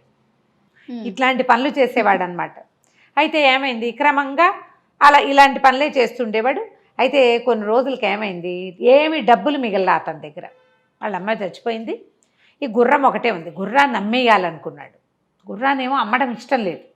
అమ్మపోతే బండి నడిచేలాగా లేదు. అక్కడి నుంచి ఏం చేశాడు ఆలోచిద్దామని ఒక కొట్టంలో గుర్రాన్ని కట్టేశాడు. కట్టేసి బయట బూర్రాసి పెట్టాడు. నా దగ్గర ఒక అత్యద్భుతమైన గుర్రం ఉంది. తల ఉండే చోట తోక, తోక ఉండే చోట తల ఉన్నాయి. దానికి తల ఉండాల్సిన చోట తోక ఉంది, తోక ఉండాల్సిన చోట తల ఉంది. బ్రహ్మాండంగా పరిగెడుతుంది, మామూలుది కాదు అది. చూడదలుచుకున్న వాళ్ళు తలా ఒక రాకాసు ఇవ్వండి అని పెట్టాడు. గుర్రం కనపట్ల, అందరు సందులో నుంచి చూస్తున్నారు, కనిపించట్లే. అదంతా పకడ్బందీగా కట్టేస్తుంది. సరే ఏముంది, జనాలు ఒక రాకాసే కదా, బోళ్ళంతమంది రాకాసులు ఇచ్చారు, జేబులు నిండిపోయినాయి. టడా ఆయన పెద్ద మ్యూజిక్ పెట్టి ఆ గుర్రాన్ని బయటికి తీసుకొచ్చాడు. చూస్తే అందరూ ఇదేంటి మామూలుగానే ఉంది కదా అన్నారు. మెళ్ళో కట్టి ఉండాల్సిన తాడుని తోక దగ్గర కట్టాడు. చూసుకోండి వింత గుర్రం. జనాలంతా పగలబడి నవ్వారు. రాకాసులు ఇచ్చిన వాళ్ళు కాసు కోసం ఏం పోట్లాడతారు? అదే కదా. కొన్నాళ్ళకి డబ్బులు వచ్చేసినాయి. ఇలా ఎన్ని కోతి పనులు చేసేవాడు. ఒకసారి ఏమైంది, ఇతను ఒక నగరంలో నుంచి లోపలికి వెళ్తుంటే ఒక 12 మంది బిచ్చగాళ్ళు కూర్చున్నారు. వాళ్ళు పాపం చాలా బాధపడుతుంటారు. బిచ్చగాళ్ళు అంటే ఏంటి, గుడ్డివాళ్ళు, అందరూ గుడ్డివాళ్ళే. వాళ్ళు ఎవరో ఒకళ్ళ సహాయంతో అక్కడికి వచ్చి కూర్చుంటారు. సాయంకాలం మెల్లిగా వెళ్ళిపోతారు. ఈయన అన్నాడు వాళ్ళ దగ్గరికి, నేను మీ అందరికీ తలా ఒక బంగారు కాసు ఇస్తా. 12 మందికి 12 కాసులు. చక్కగా ఊళ్ళో సత్రం ఉంది కదా, వాళ్ళ ఒక వారం రోజుల పాటు మీరు హాయిగా తిని పడుకుని విశ్రాంతి తీసుకోండి. అంటే బాబాయ్య నువ్వు ఎంత గొప్పవాడివి, ఎంత దానపరుడివి అని వాళ్ళంతా సంతోషించారు. ఒట్టిగా వెళ్ళి అక్కడ పడుకుంటామంటే ఆయన ఒప్పుకోడు. బంగారు కాసులు ఉన్నాయి కదా, సరే ఇదిగోండి 12 కాసులు అన్నాడు. ఈ 12 మంది ఏమనుకున్నారు, తమలో ఎవరో ఒకడా 12 కాసులు తీసుకున్నారనుకున్నారు.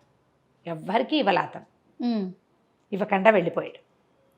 వీళ్ళు తమ దగ్గర బంగారు కాసులు ఉన్నాయన్న దిలాసాతోటి ఊళ్ళో నగరంలోకి వెళ్ళిపోయి, నగరంలో ఒక పేరెన్నిక గన్న సత్రం, అక్కడ చాలా పెద్దది, స్నానశాలలు ఉన్నాయి, లోపల ఎంతో చక్కటి భోజనం దొరుకుతుంది, హాయిగా విశ్రాంతి తీసుకోవడానికి ఎంత బాగుంటుందో వాళ్ళ దగ్గర.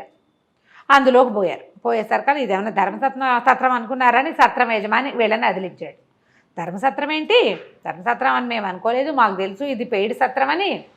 మా దగ్గర 12 బంగారు కాసులు ఉన్నాయి, ఒక్కొక్కళ్ళు ఒక బంగారు కాసు ఇస్తాం. ఎన్ని రోజులు ఉంచుకుంటామంటే వారం రోజులు ఉంచుకుంటాను అన్నాడు. ఒక కాసుకి 1 వీక్. హాయిగా వారం రోజులు సుఖంగా ఉన్నారు వీళ్ళు. వారం అయ్యేసరికల్లా వాడికి వారం అయిపోయింది, నా డబ్బులు ఇచ్చి కదలండి అన్నారు. అలాగే తీసుకో అన్నారు.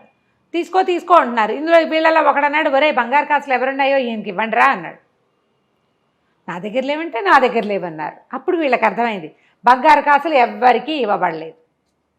అక్కడి నుంచి గట్టిగా అరిచి అతను ఏం చేశాడు, వీళ్ళందరినీ బందిఖానాల్లో పెట్టాడు. ఆ బయటే ఉంది ఒకసారి దీంట్లో, అందులో వేసి తలుపేసేసాడు చీకటి కొట్లో. టిల్లు మాత్రం వీళ్ళ మీద దృష్టి పెట్టుకుని ఉన్నాడు, గమనిస్తున్నాడు. వచ్చాడు, వచ్చి ఏమిటయ్యా భలేవాడివి, పాపం వాళ్ళకి ఎవరో ధర్మాత్మలో సహాయం చేస్తారని వచ్చారు, ఒక వారం రోజులు ఉంచుకున్నా వాళ్ళని ఏం చేసుకుంటావు కబోది వాళ్ళని పెట్టుకుని అంటే, మరి నేనేం చేయనండి, నా నష్టం ఎవరు పూడుస్తారంటే, ఆ మాత్రం దానం చేసే ధర్మాత్ములు లేరు, ఉన్నారు బ్రహ్మాండమైన వాళ్ళు, ఎంతమంది ఎంతో అద్భుతమైన వాళ్ళు ఉన్నారు. కావాలంటే మీ ఆవిడని నాతో పంపించు, నేను ఆ దానం ఇచ్చేవాడిని ఎవరినైనా చూస్తా అంటే సరేనన్నాడు. సరే అంటే ఇతను ముందెళ్ళి ఒక మత గురువు దగ్గరికి వెళ్ళి, అయ్యా ఒక అభాగ్యుడికి సైతాన్ సోకింది, దాన్ని వదలగొట్టాలండి మీరు అంటే, తప్పకుండా నాయన దానికి అభాగ్యులకు సహాయం చేయటమే కదా మతాధికారులది పరిస్థితి, మేము అదే కదా చేస్తాం, తీసుకురా వీలు వెంబడి అన్నాడు. ఈయన పోయి మన టిల్లు వెళ్ళి ఆ సత్రం అధికారి దగ్గరికి వెళ్ళి, మీ ఆవిడని పంపించు, నేను డబ్బిచ్చే మహానుభావుని సెలెక్ట్ చేశాను అన్నాడు. ఈవిని వెంబడి పెట్టుకెళ్ళి అక్కడికి చెప్పాడనమాట. నేను చెప్పిన ఆయన తాలూకు భార్య ఏంటంటే, అమ్మ తప్పకుండా అతను కోరిన సహాయం నేను చేస్తానమ్మా అన్నాడు. అంటే ఈవిడేమనుకుంది, ఓహో సహాయం చేస్తానన్నాడుగా, అందుకని ఇంటికి వెళ్ళి ఆ సత్రం అధికారితో చెప్పింది భర్తతోటి, ఏమండి వాళ్ళని వదిలేయండి, పాపం మతాధికారి సహాయం చేస్తానన్నాడండి, డబ్బులు ఆయన ఇచ్చేస్తాడు, గుడ్డివాళ్ళది పాపం ఎందుకు, ముసలివాళ్ళు గుడ్డివాళ్ళు వదిలేయండి అంటే, అమ్మాయి వారం రోజులు హాయిగా జీవించిన గుడ్డివాళ్ళు తమకి దానం చేసిన వాడిని ఎవరినో శతాయువుగా దీవించి వాళ్ళ దారిని వాళ్ళు పోయారు, ఎక్కడికో వెళ్ళిపోతారు ముష్టడుకోవడానికి. సరే రెండో రోజున సత్రం అధికారి పనులన్నీ చక్కబెట్టుకుని మతాధికారి దగ్గరికి వెళ్ళాడు. వెళ్తే ఇద్దరు కాసేపు డిస్కషన్ చేశాక ఆయనకు అర్థమైంది, తనకి సైతాన్ వదలగొట్టడానికి మాట్లాడి పెట్టారు తప్పిస్తే తనకి డబ్బు ఇవ్వడానికి కాదు అని జనానికి తెలిసింది. అందరూ నవ్వి కేకలేసి ఎక్కిరించుకుని ఇలా సరదా పడేవాళ్ళు అనమాట. కొన్నాళ్ళు ఇలా గడిచాక మొత్తానికి ఇతన్ని పట్టేసుకున్నారు, అధికారులందరూ పట్టుకున్నారు. ఏంటి, ఇతను అందరినీ మోసం చేస్తాడు. ఇందులో పెద్ద పెద్ద మోసాలు ఏం లేవు, ఒక మాదిరి మోసం కానీ చేస్తాడు. పట్టుకున్నాక ఏం చేశారు, టిల్లుని ఉరిదీస్తామన్నారు, శిక్షలు పడ్డాయి. ఇలా మోసం చేసిన వాళ్ళకి ఉరి శిక్ష ఉంది ఆ ఊళ్ళో. ఉరి శిక్ష వేస్తామని మొత్తం జనం అంతా చేరారు. వాళ్ళలో కొంతమందికి వీడికి ఉరి శిక్ష వేయడం ఇష్టం లేదు, వాడి వల్ల సరదాగా మంచిది, ఎప్పటికప్పుడు ఇలాంటి సంఘటనలు చెప్పుకుని నవ్వుకోవడానికి బాగుంటాయి. అందరూ నుంచుంటే సరే ఇతనికి ఊరేస్తుంటే ఆఖరి కోరిక చెప్పమన్నారు. టిల్లు అన్నాడు, ఇంతమంది వచ్చారు కాదండి, నా వల్ల ప్రభుత్వానికి ఇంత ఖర్చు అవ్వాలా చెప్పండి, ఓ వజ్రస్థానం, ఓ ఊరేసేవాడు, వాడికి డబ్బులు ఇవ్వాలి, ఇదో కొత్త తాడు, ఇవన్నీ ఎందుకండి వేస్ట్ అనవసరంగా, ఓ పాత తాడు తెప్పించండి అనేసరికి అధికారులకు ఏమనిపించింది, వీడు ఏదో ఖర్చు తప్పిస్తానంటున్నాడే. ఊరేసేటప్పుడు కూడా మళ్ళీ అధికారులు ఆలోచించారు. వాడు చెప్తున్నాడు ఒక ఐడియా, వాడు అలా కన్విన్సింగ్ గా చెప్పగలడు అనమాట. వాడు ఏదో ఐడియా చెప్తానంటున్నాడని వాళ్ళు కొంచెం ఆలోచించుకొని సరే అన్నారు. అక్కడి నుంచి వాడిని దింపారు. ఊరు వేసేవాడికి జీతం ఇవ్వాలి, ఈ పని చేస్తుంది, వాడు నెలకి ఇన్నని వేస్తాడు. ఆ వేసిన దానికి ఆ అకౌంట్ నుంచి వీడిని తీసేయచ్చు. కొత్త తాడు కూడా వేస్ట్ అవ్వదు. తాడు తీసి పక్క పెట్టి ఓ తాడు తెప్పించారు, కిందకి దింపారు, ఆ తాడు చేతికి ఇచ్చారు.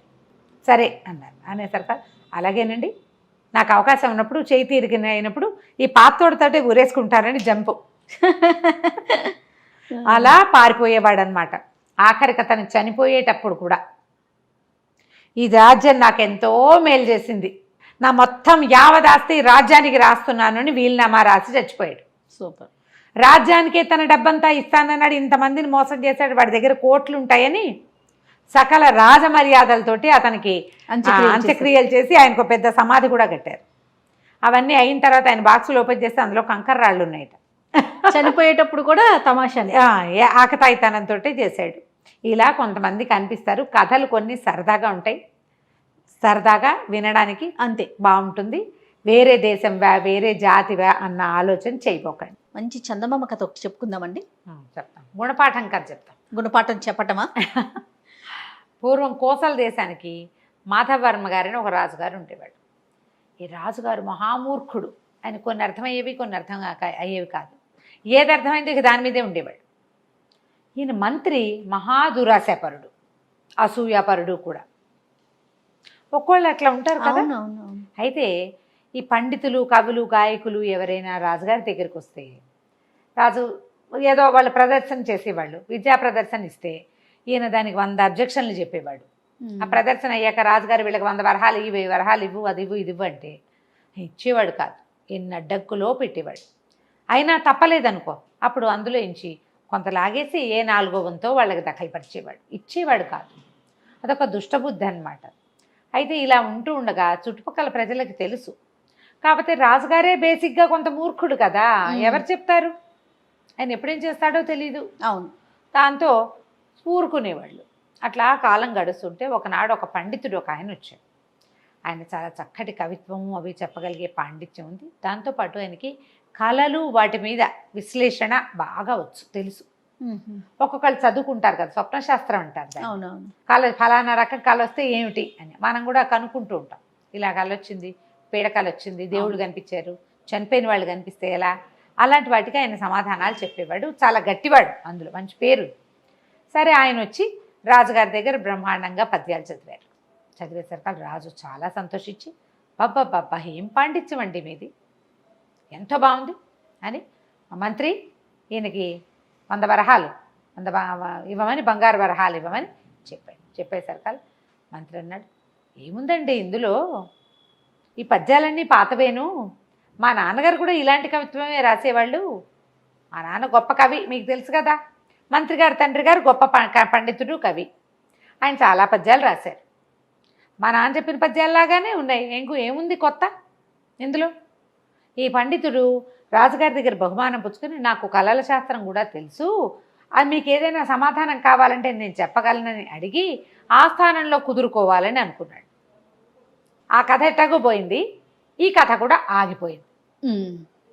100 బంగారు నాణ్యాలకి 10 కూడా చేతిలో పడేలాగా లేవు. ఆయన చాలా దూరం నుంచి కష్టపడి అప్పు చేసుకుని మరీ పాపం ఇక్కడికి వచ్చాడు. అప్పుగానే ఉంది. ఇక్కడ ఈయన చెప్పిన కవిత్వం పాత కవిత్వము, కాపీ కవిత్వము అయిపోయింది. దాంతో ఆయన చాలా హతాశుడైపోయాడు. రాజు ఏం చెప్పబోయినా ఆ మంత్రి గారు వినలా. ఈయన ఏమనుకున్నాడు, ఇట్లా కాదు వీడితోటి దిగాలుగా తల వేళ్లాడేసుకుని బయటకు వచ్చాడు. ఎవరిని కలిస్తే వాళ్ళ ఆ మంత్రి ఆయన అంతేనండి, ఇంకో పెద్ద మంత్రి గారు అట్లాగే చేస్తాడు, ఇలాగే ఉన్నాడు, ఫలానా అప్పుడెప్పుడు ఇలా చేశాడు, ఫలానా ఇప్పుడెప్పుడు ఇట్లా చేశాడు, మా మేనమామని తెస్తే ఆయన ఎంత అవమానించాడు, జ్యోతిష్కులను అంతే, కవులను అంతే, గాయకులను అంతే, పండితులను అంతే, సాముగరిడీలు ఆడేవాళ్ళు, వాళ్ళు ఇదంతా గరిడి అంతా ఆడేశాక ఒక గంట అయిపోయిన తర్వాత ఇలాంటివి మా చిన్నప్పుడు చాలా చూసాం, ఇందులో కొత్త ఏముంది, దీనికి డబ్బెందుకు అంటాడు. డబ్బే రానివ్వడు. ఇంతేనంటే ఈయన చాలా దిగులుగా ఉండిపోయాడు. ఒక సత్రంలో దిగాడు. ఆలోచించుకుని 3వ రోజున 4వ రోజున మహారాజు గారి దర్శనం వాంఛించి వెళ్ళాడు. సభలోకి వెళ్ళి, ప్రభు నేను మీకు చెప్పాలనుకున్నాను, మొన్ననే వాళ్ళ సందర్భం రాలేదు, నాకు కళలు అవి ఫలితాలు, స్వప్న ఫలితాలు అవి చెప్పడం వచ్చు. నిన్న చాలా పెద్ద కళ వచ్చింది నాకు. అందులో సాక్షాత్తు మన పెద్ద మంత్రి గారి నాన్నగారు వచ్చారు. ఏమిరా, నా కవిత్వం కాపీ కొట్టి పాండిత్యం చూపించి నా పాండిత్యాన్ని కాపీ కొట్టుకుని, దాన్ని ఏమంటారు కాపీ కొట్టడానికి తెలుగులో, నన్ను అనుకరించి నా కవిత్వాన్ని దొంగిలించి డబ్బు చేసుకుందాం అనుకుంటున్నావా దుర్మార్గుడా అని కేకలేశారండి. మరి దానికి అపరాధానికి రుసుము చెల్లించవలసిందే నువ్వు అని చెప్పారు. ఆ రుసుము చెల్లించడానికి నేను సిద్ధంగా ఉన్నానంటే 100 వెండి నాణేలు మంత్రి గారికి ఇవ్వమన్నారు, మంత్రి గారే తనకు చేరుస్తారన్నారు. ఇలా కాలొచ్చిందండి. నేను 100 వెండి నాణేలు తీసుకొచ్చా మంత్రి గారికి ఇవ్వడానికి అన్నాడు. మంత్రి గారు సరే బాగానే ఉంది, చనిపోయిన నాన్నగారికి మంత్రి గారు వరహాలు ఎట్లా ఇస్తాడండి అని అడిగాడు రాజుగారు. అయ్యో ఆ సమాధానం పెద్ద కవి గారే చెప్పారండి. ఆయన మళ్ళీ గారు రాత్రి కళ ఇది, తెల్లవారుజామున ఇంకో కళ వచ్చింది. ఈ తేప మంత్రి గారు తర్పణం విడిచేటప్పుడు ఆ 100 నాణేలను కూడా తర్పణంతో పాటు విడిచేస్తే అవి తనకు చేరతాయని, అక్షరాల తన దగ్గరికే వస్తాయని కవిగారు చెప్పారు. రాజు ఆశ్చర్యపోయాడు. అలాగా, వారి నాన్నగారు చాలా గొప్ప కవి, మన ఆస్థానంలోనే చాలా గొప్ప సేవలు అందించారు, తప్పకుండా పెద్ద అయిన ఆజ్ఞ ఎందుకు మీరుతాం మనం, పైగా మంత్రి గారు తండ్రి, చేస్తామన్నాడు. 100 బంగారు నాణేలు మంత్రి గారికి పుట్టినాయి. మంత్రి మొదట సంతోషించాడు. రెండో సమాధానం వినేసరికి భయం వేసింది. తర్పణం విడిచేటప్పుడు 100 నాణేలు విడిస్తే గంగలో విడుస్తావు, నాన్నకి ఎట్లా చేరుతాయి, గంగలో పడిపోతాయి. అదే గంగ అంటే కంగే కాదు, నీళ్ళలో అనుకుని సర్దు కూరుకున్నాడు. ఈ లోపల మంత్రి గారి తండ్రిది ఆర్థికం వచ్చింది, వెళ్ళింది. మన సదరు పండితుడు గారు మళ్ళా రాజుగారి దర్శనంకు వాంఛించాడు. దర్శనానికి ప్రవేశపెట్టారు. మళ్ళీ పెద్ద కవి గారు కల్లోకి వచ్చారండి మంత్రి గారి తండ్రి గారు. దుర్మార్గుడా, నా డబ్బులు ఇవ్వలేదా నా కుమారుడి గారిని కేకలేస్తున్నారండి అన్నాడు. రాజు ఆశ్చర్యపడి, అదేమిటి ఆ రోజే ఇచ్చావు కదా సభలో అందరూ చూస్తుండగా, ఏమండి మంత్రి గారు మీ నాన్నగారి తర్పణాలు విడవలేదంటే విడిచాను ప్రభు అన్నాడు. మరైతే వారికి చేరలేదుటండి, చేరలేదు అంటున్నారు, ఇప్పుడు ఎట్లా, నేను విడిచానంటే అడిగిన, ఇప్పుడు ఎట్లా అన్నాడు రాజుగారు. దాందేముందండి, మళ్ళీ కాలొచ్చింది నాకు, ఆయనే చెప్పారు ఆ డబ్బు తనకి చేరాలంటే మిమ్మల్ని ఒక యజ్ఞం చేయమని, ఆ యజ్ఞంలో యజ్ఞ పశువుగా మంత్రి గారినే స్వయంగా పెట్టమని, ఈయన వెళ్ళిచ్చి రావాలి. ఈయన ఎట్లా వెళ్తాడు, ఈయన వెళ్ళాలంటే ఇట్లా వెళ్ళాలి. అప్పుడు మరణించి చంపేసావు మంత్రి గారిని, చచ్చిపోమందాం, ఆయన నాన్న దగ్గరికే వెళ్తాడని గ్యారంటీ లేదు. అందుకని కవిగారు పండితుడు కదా, పెద్ద మంత్రి గారి తండ్రి మహాపండితుడు, ఆయన అందుకని ఏం చెప్పాడంటే దానికి ఒక విధానం ఉంది, యజ్ఞం చేయాలి రాజుగారు ఒకటి. అందులో యజ్ఞ పశువు అని ఒక పశువుని సెలెక్ట్ చేస్తారు, ఒక మేకని, ఒక గొర్రెనో, ఒక పశువు లేదా మన మేక కాబట్టి దున్నపోతు, అశ్వమేధం చేసినప్పుడు అశ్వం అలా పెడతారు కదా. యజ్ఞ పశువుగా ఏమో మంత్రి గారిని పెట్టుకోమన్నారు. మంత్రి గారి చేతిలో కనుక డబ్బులు పెట్టి పంపిస్తే వారికి లభిస్తుందిట అనగానే రాజుగారు ఒప్పుకున్నాడు. మంత్రి హతాశుడైపోయాడు. అయ్యో బాబోయ్, ఇంకేమైనా ఉంది, యజ్ఞ పశువుగా చేయటం అంటే ఏమిటి, ఊరికే ఏదో కూర్చోబెట్టడం కాదు, అంతేనా, పోయి రావాల్సిందే. ఈ పోయి రావాలంటే ఏం చేస్తారు, యూపస్తంభం అని ఒక స్తంభం పెడతారు. ఈ యూపస్తంభాల ప్రస్తావన కాళిదాసు కావ్యాల్లో కనపడుతుంటుంది, పాత కావ్యాల్లో మహాభారతం లాంటి చోట కూడా కనిపిస్తుంది. ఒక స్తంభం పాతి పశువుని దాన్ని కట్టేస్తారు మంత్రపూతంగా. 9 రోజుల పాటు హోమం చేయాలి. 9 రోజులు ఈ పశువు ఇక్కడే ఉంటుంది. ఇప్పుడు పశువు ఎవరు మనకి, సదరు మంత్రి గారు, ఈయన అక్కడ కట్టేయాలి. 9 రోజులు యూపస్తంభానికి కట్టేసి ఉండటం తలుచుకోగానే కాళ్ళు గచ్చగచ్చగచ్చగా వణికిపోవటం మొదలుపెట్టి భయం వేస్తోంది. ఏం చేయాలో తెలియలే. కాళ్ళ వేళ్ళ పడ్డా లాభం లేదు. మంత్రి రాజుగారు ఒప్పుకోడు. ఎందుకంటే తండ్రి గారు కవిత్వం తండ్రి లాంటిది అంటే ఒప్పుకున్నాడు. తండ్రి కల్లోకి వచ్చాడు అంటే ఒప్పుకున్నాడు. 100 వరహాలు తర్పణం అంటే ఒప్పుకున్నాడు. మరి ఇవన్నీ నమ్మినప్పుడు తండ్రి కల్లో కనబడి యజ్ఞం చేయమన్నాడు అనే విషయం కాదంటే ఎలా కుదురుతుంది? కుదరదు కదా. అందుకని ఏం చేశారు, యజ్ఞం స్టార్ట్ చేశారు. యజ్ఞం చేద్దాం, పెద్ద పండితుడు, ఆయన ఒక పండితుడు, గొప్ప కవి, ఆయన చెప్పినట్టు చేసేయాలి.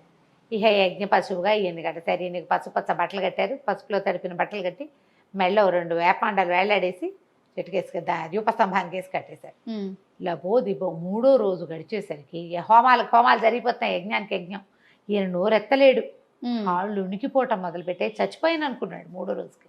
ఆ వాళ్ళు వీళ్ళు ఉంటే ఎవరి ఆ పండితుడిని నా దగ్గర పిలవండి రా అని బతిమలాడుకుని, బాబు నీకు దండం పెడతాను, నన్ను క్షమించు, పొరపాటు చేశాను, నీ పద్యాలు చాలా గొప్పవి, మా నాన్న పద్యాలు కూడా అలాంటివే కానీ ఆ పద్యాలు కావు, నన్ను క్షమించు, నన్ను వదిలిపెట్టేసంటే ఒప్పుకోలే పండితుడు. ఎట్లా వదిలిపెడతామండి? మీరు ఎంతమంది ఉసురు పోసుకున్నారో, ఎంతమంది మీ వల్ల ఏ ధన సహాయము లభించక ఈ ఊళ్ళో పడి చచ్చిపోయిన వాళ్ళు ఎంతమందో, లేచక్కపోయిన వాళ్ళు ఎంతమందో, వాళ్ళందరి ఉసురు తగలాల్సిందే కాదు మీకు. కవిత్వం చెప్పి పోనీ 100 వరహాలు ఇమ్మన్నాడు, 50 అయినా ఇవ్వకూడదా? దానికోసం ఇంత దూరం వస్తే ఇచ్చే రాజుకున్నప్పుడు నీకేంటి బాధ? నీ అసూయ వల్ల కదా, నువ్వు బాగా దెబ్బ ఇంకో 2 రోజులు నువ్వు కట్టేసి ఉంటే నీకు బుద్ధి వస్తుంది అంటే కాళ్ళ వెళ్ళా పడిపోయాడు మంత్రి పండితుడు. నన్ను వదిలిపెట్టేసి అంటే ఇంకో 2 రోజులు గడవనిచ్చి 5వ రోజున మహారాజా మళ్ళీ కలొచ్చిందండి, ఈ 5 రోజుల యజ్ఞాలకి మీరు వేసిన దక్షిణంతా మన మధ్యమంత్రి గారి తండ్రి గారైన కవి గారికి అందిద్దట. ఇక యజ్ఞం ఆపు చేయమని, యజ్ఞ పశువుని వదిలేయమని ఆయన చెప్పారు కళ్ళు అనగానే మహారాజు అన్నాడు, అలాగే ఆయన ఎలా ఆజ్ఞాపిస్తే ఎట్లా 5 హోమాలు చాలనుకుంటే 5వ రోజు హోమాలకి పూర్ణాహుతి వేసేసి ఏదో ఒక గుమ్మడికాయ అవి ఇవి వేసి పూర్ణాహుతి చేసి దండం పెట్టేశారు. ఈ యూపస్తంభానికి కట్టేసిన పెద్ద మంత్రి గారిని విడుదల చేశారు. 1 నెల 2 నెలలకి మనిషి అయ్యి 5 రోజులు తిండి తిప్పలు లేవు కదా, బతుకు జీవుడా అనుకుంటూ ఆ తర్వాత ఎప్పుడూ కూడా ఈ కవిగాయక పండిత పోషణకి అడ్డం పడేవాడే కాదు, అతని పద్ధతి మార్చుకున్నాడు అనమాట. గుణపాఠాలు ఇలా చెప్పాలి. ఎంత అద్భుతంగా ఉందో. అలా కట్టేయలేకపోయినా కనీసం అదే కదా రమ్మగారు, కట్ చేసేయాలి, కట్ చేయాలి ఎప్పటికప్పుడు, ఎక్కడికక్కడ కట్ చేస్తేనే బుద్ధి వస్తుంది. రమ్మగారు ఏదైనా దెయ్యం కథలు అలాంటివి ఏమైనా చెప్తారా? పిల్లల కోసం చెప్తాం. ఓకే. ఓ శివపురం అనే ఒక ఊళ్ళో ఓ చెన్నకేశవులని ఒక ఆయన గాజుల వ్యాపారి ఉండేవాడు. ఓకే. గాజుల వ్యాపారం అంటే ఇప్పుడు చూడు, మనం ఏదైనా వ్యాపారం అంటే వాడు ఒక మైక్ పెట్టుకుని తిరుగుతున్నారు, ఉల్లిపాయలు టమాటాలు ఆపిల్స్ అనుకుంటూ. పూర్వం ఏం చేసేవాళ్ళు, ఏదో గాజులు ఆయన కేకేసేవాడు, గంట పెట్టుకునేవాడు ఆయన. గంట మోగిస్తే ప్రజలు తెలుసుకునేవాళ్ళు, అరుపులు కేకలు లేకుండా గంటలు మోగించేవాడు. ఏదో ఆ ఊరు ఈ ఊరు తిరిగి వ్యాపారం చేసుకుంటూ ఉండేవాడు. అతని సొంత ఊరు ఒకటి, ఆ ఊళ్ళో కూడా తిరిగేవాడు. ఒకనాడు ఏమైందంటే పక్క ఊరు నుంచి వీళ్ళ ఊరు వస్తూ ఉండగా మధ్యలో ఊరికే కాస్త అట్లా గంట వాయిస్తుండేవాడు జనాలకు తెలియటం కోసం. ఆ ఊరి శివార్లలో ఒక భూతం ఉండేదట. అది మహా చిలిపిది, అల్లరిది, జనాల్ని ఆట పట్టించడం, ఏడిపించడం దాని పద్ధతి అన్నమాట. అయితే అదేం చేసింది, ఈయన దగ్గరకు వచ్చి చూస్తే దానికి ఆ టంగ్ టంగ్ టంగ్ టంగ్ అంటుంటే భలే ఆసక్తికరంగా ఎట్లా సౌండ్ వస్తుందో ఆయన చుట్టూతా తిరిగి చూసింది. చూస్తే దానికి ఆ శబ్దం ఎంత నచ్చిందో, పిచ్చి సరదా వచ్చేసింది. ఆయన మీద పడింది, అదిలా కోరికింది, ఏడిపించింది, అటు ఇటు చేసి చివరికి గబుక్కుని ఆ చేతిలోంచి గంట కాస్త ఓడలాక్కుంది, లాగేసుకుంది. ఈయన నిర్ఘాంతపోయాడు, అది గంట మోగించుకుంటూ పరిగెత్తుకుంటూ వెళ్ళిపోయి. ఈయన గబగబా ఊళ్ళోకి వచ్చే భూతం ఒకటి నా మీద పడి గంట లాక్కుందని చెప్పాడు. ఊళ్ళో ఎవరు నమ్మరు, భూతాలు గంటలు లాక్కోవటం ఏంటి, అదేం చేసుకుంటుంది, పైగా అవి ఇలాంటివి చెయ్యవు. భూతాలు ఏం చేస్తే అవి చేసే క్రియలు వేరే కదా, పెద్దవి. ఈ చిన్నది పని చేయటువంటి చిలిప్ పని ఎందుకు చేస్తుంది, పోపమ్మన్నారు. కొద్ది రోజులకి ఏమైంది, ఆ ఊళ్ళో పీచు మిఠాయి లాంటిది అమ్మేవాడు, బొల్లం కొమ్ములు అవి అమ్మే అతనిది గంట లాగేసుకుంది. అక్కడి ఓ చిన్న స్కూల్ వీధి బడి లాంటిది ఉంది, అక్కడ ఒక గంట ఉంది. పిల్లలకి సమయం తెలియటం కోసం గంటలు పెడతారు కదా, స్కూల్ గంట, బడి గంటలు. ఆ బడి గంట ఊళ్ళో తీసుకుని వెళ్ళిపోయింది. కొన్ని ఇళ్లలో గంట కొట్టి దీప హారతి ఇస్తారా, ఆ గంట సౌండ్ వినపడినా సరే పట్టుపోయేది. అది ఊళ్ళో గంటలు లేకుండా అయిపోయినాయి. పైగా ఏం చేసేది, ఈ దొరికిన ప్రతి గంటని ఓ తాడుకేసి కట్టి మెళ్ళ వేసుకుని టంగు టింగు టింగు టంగు అనిపిస్తూనే ఉండేది. అది ఊళ్ళోకి వస్తే జనాలకి చెవులు మారుమోగిపోయి విసుగు పుట్టిపోయేది. 24 గంటలు టింగో టంగో అంటుంటే ఎట్లా, బడి గంట గుడి గంట ఈ పీచు మిఠాయితో గాజులతో ఎప్పుడైనా ఓసారి మోగితే మనకి సంకేతం కానీ మరి నిరంతరము టింగ్ టింగ్ టింగ్ అంటుంటే దాన్ని తట్టుకోవద్దు. విసుగొచ్చేది. దేవాలయం మీద గంటలు కూడా ఓడలాక్కుంది అది. అక్కడ ధ్వజస్తంభానికి చిట్టి చిట్టి గంటలు ఉంటాయి, అవి కూడా తీసుకెళ్ళిపోయింది. ఎప్పుడు మోగించేది, దానికి ఆ శబ్దం అంటే ఇష్టం. నిరంతరము మోగించేది. ఊళ్ళో వాళ్ళకి నిద్రలు ఉండేవి కాదు. పిల్లలు ఏడ్చిన వాళ్ళు ఏడ్చినట్టే ఉండేవాళ్ళు. పైగా ఆ భూతం వచ్చింది ఊళ్ళోకి వచ్చేది, గంటలు మోగిస్తోంది అనుకో, కుక్కలు అరిచేవి. కుక్కల మోత, గంటల మోత. పసిపిల్లలు ఏడుస్తారు, పసిపిల్లలు ఏడుస్తారు. ఊళ్ళో వాళ్ళు జనాలు విసిగిపోయేవాళ్ళు. మంత్రాల మరిడయ్య ఒక ఆయన ట్రై చేస్తాను, నేను భూతాన్ని ఇచ్చేస్తానన్నాడు. భూతాన్ని దాన్ని సంగతి చూస్తానన్నాడు. సరే ఒక ముగ్గు వేసుకుని కూర్చున్నాడు. ఆయన దగ్గర ఇట్లా మెడలో ఒక చిన్న వెండి గంట ఉంది ఆయనకి. ఆ భూతం ఏమీ భయపడకుండా వచ్చి ఆ ముగ్గులో కూర్చుని ఆ ముగ్గంతా చెరిపేసి నీళ్ళెత్తి దాంట్లో పోసి ఆయన నెత్తి మీద ఒకటి కొట్టి ఆ మెడలో ఉన్న వెండి గంట కూడా వాళ్ళ అక్కుని తీసుకుపోయింది. ఆ వెండి గంట ఆయన వాళ్ళ తాతదో ముత్తాతదో పాపం. ఇలా దిబో ఇలాగే గడిచినాయి రోజులు. ఆ మోతలు పడలేకపోయేవాళ్ళు. అయితే ఆ ఊళ్ళో ఒక కుర్రాడు ఉన్నాడు. వాడు చాలా తెలివైన వాడు. వాడు ఏమన్నాడంటే ఒక్క ఉపాయంతో దీన్ని చేసేయచ్చు అని చెప్పి పక్క ఊరి నుంచి గంట ఒకటి కొనుక్కొచ్చాడు. ఒకరోజు ఆ గంట చేత్తో పుచ్చుకుని ఈ భూతం గంటలు మోగించుకుంటూ వచ్చేసరికి దాన్ని ఎదురుగుండాకి వెళ్ళాడు. ఏమిటి దానికి ఆశ్చర్యం వేసింది. తను చూసి అందరూ బెదిరిపోతారు, పారిపోతారు. ఆ గంటల శబ్దానికి చెవులు మూసుకుంటారు. వీడు 2 చెవుల్లోనూ కొంచెం చక్కగా పత్తి పెట్టుకుని ఉన్నాడు. ఆ మోత వాడికి విసుగ్గా లేదు. ఏమన్నాడు, ఇదేం మోత, అది దానికి నాకు భయం ఏమిటి అనేసరికి భూతానికి ఆశ్చర్యం వేసింది. అందరూ భయపడతారు నన్ను చూసి, నువ్వు ఎందుకు భయపడలేదు అంటే, నాకేం భయం, నాకు భయం లేదు, చూద్దాం దమ్ముంటే నా చేతిలో ఉన్న గంట మోగించి చూడు అన్నాడు. అనేసరికల్లా దానికి సరదా కదా, ఓళ్ళు లాక్కుంటే ఏమన్నాడు, ఒక పందెం వేద్దాం. ఈ గంట నువ్వు మోగిస్తే ఈ గంట నీకు ఇచ్చేస్తాను, నువ్వు మోగించలేకపోతే నువ్వు మా ఊళ్ళో నుంచి వెళ్ళిపోవాలి. భూతానికి నవ్వొచ్చింది. ఇట్లాంటివి ఎన్ని గంటలు చూసింది అది. అది ఏమంటే సరే నేను చేస్తాను, గంట కొట్టింది. సౌండ్ రాల. అది ఆశ్చర్యపోయింది. వెనక్కి తిప్పి చూస్తుంది. గంటలో ఒక కడియం ఉండాలి కదా, ఒక పొడుగాటి పొల్ల ఉండాలి, అదే కదా మోగేది. ఆశ్చర్యపోయింది. నువ్వు భలే దొంగ మొహం, నువ్వు నన్ను మోసం చేస్తున్నావు, ఇందులో కర్ర లేదు, అది ఉంటే కదా మోగేది. పెట్టింది దానికి తెలుసు, లోపల కడ్డీ ఉంటేనే అది అటు ఇటు కదిలితేనే కదా మోత వచ్చేది. దీనికి కడ్డీ లేదు కాబట్టి నువ్వు నన్ను మోసం చేసావంటే ఈయన అన్నాడు, కాదు ఇది విచిత్రమైంది, నువ్వు మోగించలేకపోతే నేను మోగిస్తాను కావాలంటే చూడన్నాడు. నేను మోగిస్తే నువ్వు ఊళ్ళో నుంచి వెళ్ళిపోవాలి. సరే అన్నది దయ్యం. ఆ భూతం ఒప్పుకోదు. గంట తన చేతిలో పెట్టింది. మన కుర్రాడు అది ఊపాడు. ఇట్లా ఊపితే టింగ్ టింగ్ టింగ్ టింగ్ అని శబ్దం వస్తుంది. భూతం ఆశ్చర్యపోయింది. మళ్ళీ లాక్కుంది. తను ట్రై చేసింది, తను ఊపితే రావట్లా, వాడు ఊపితే వస్తుంది.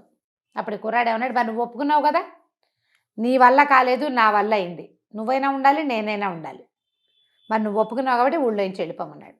ఈ భూతం ఏం చేస్తుంది, ఆ గంటలన్నీ అక్కడ వదిలిపెట్టి వెళ్ళిపోయింది. వెళ్ళిపోతే ఊళ్ళో వాళ్ళందరూ పరిగెత్తుకొచ్చారు. ఎవరింట్లో గంటలు వాళ్ళు తీసుకుపోయారు. మరి గాజులు వాడు, పీచు మిఠాయి, కొమ్ము మిఠాయి అమ్మే ఆయన, గుళ్ళో గంట, తర్వాత బళ్ళో గంటలు, ఎవరి దారిని వాళ్ళు తీసుకున్నారు. మరుడే ఆశ్చర్యంగా అడిగాడు, ఎరేనాయన ఎలా చేసేవారంటే, ఏముంది ఇలా చేశారని ఒక చిన్న గంట ఇక్కడ కట్టుకున్నాడు. దీన్ని ఇట్లా కదిపేటప్పుడు ఇది కదులుతుంది. మామూలు టైంలో చేయి దగ్గర పెట్టుకుంటే గంట శబ్దం రాదు. ఇక్కడ ఉన్న చిన్న గంట వల్ల ఈ పెద్ద గంటను చూపించాడు. ఇప్పుడు ఇట్లా మోగించామనుకో, ఇక్కడ ఒక గంట ఉంది, ఇది టింగ్ టింగ్ మోగుతుంది. ఇక్కడికి తేడా ఏముంది, ఎక్కడో మోగినట్టుండదు, వీడి చేతిలో ఇంచేగా మోగింది. దాంతో ఆ భూతాన్ని ఆ రకంగా మోసం చేశాడు అనమాట. అప్పటి నుంచి ఇంకా గంటల భూతం ఆ ఊళ్ళో కనపడలేదు. జనాలంతా అమ్మయ్య అని వీడి తెలివి వల్ల, వాడి తెలివే, ఇంకా తెలివి వల్ల మనం తప్పించుకున్నామని హాయిగా సంతోషంగా ఉన్నారు. ఒక ఫ్రెండ్ ఒక ఆవిడ పంపించారు ఈ కథ నాకు. మనం అవునా, బాగుంది, సరదాగా ఉంది కదా, భూతాలు దయ్యాల కథలు పిల్లలకి చెప్పడానికి బాగుంటుంది. చాలా బాగుంది రమ్మ గారు. నమస్తే. నమస్తే.